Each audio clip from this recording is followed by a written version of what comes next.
உங்கள் சாந்தி சிட்டி தாங்க பேசுகிறேன். எங்கள் ஃப்ரெண்டுங்களோட நாங்கள் பேசியிருந்தோம். இப்போ புது ஃப்ரெண்டுங்க வந்திருக்காங்க எனக்கு. அவங்க எங்களோட பெரியவங்க. வாங்க அம்மா கிட்ட பேசலாம். அவங்க ஆயம்மாவும் இருக்காங்க, அம்மாவும் இருக்காங்க, அவங்களோட மகளுங்களும் இருக்காங்க, குட்டீஸுங்களும் அப்படியே சேர்த்து பார்க்கலாம். சரிங்களா? வாங்க. இவங்க என்னோட பாட்டி அம்மா, இவங்களும் வந்து அவங்களோட மக இவங்க. இது குட்டி இவங்க பெரிய பசங்க எல்லாருமே சேர்ந்து ஜாலியாக என்ஜாய் பண்ண போகிறாங்களாம். அதுவும் உங்கள் கூட சேர்ந்து நீங்கள் பார்க்குற மாதிரி தான் பண்ண போகிறாங்களாம். வாங்க அவங்க கிட்ட கேட்டு தெரிஞ்சுக்கலாம் என்னென்ன பேச போகிறாங்க. நீட்டு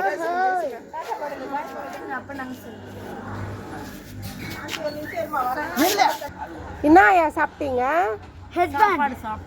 சாப்பிட்டீங்களா? என்ன சாப்பிட்டீங்க? சாப்பாடு சாப்பிட்டாங்களா?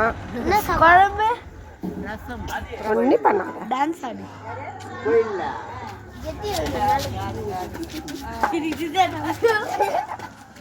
சாந்தி சிட்டி லைக் பண்ணுங்க, ஷேர் பண்ணுங்க, சப்ஸ்கிரைப் பண்ணுங்க, பெல் பண்ணுங்க. அடுத்த வீடியோல நாங்க உங்களை சந்திக்கிறோம். ஆன்ட்டியோட பசங்க எங்கள் கூட சேர்ந்து விளையாடினாங்க. நாங்களும் அவங்க கூட சேர்ந்து சின்ன குழந்தைய ஆகிட்டோம். பசங்க கூட சேர்ந்து விளையாடினது எங்களுக்கு ரொம்ப மகிழ்ச்சியாக இருக்குது. அடுத்த வீடியோவில் சந்திக்கிறேன். பாய்.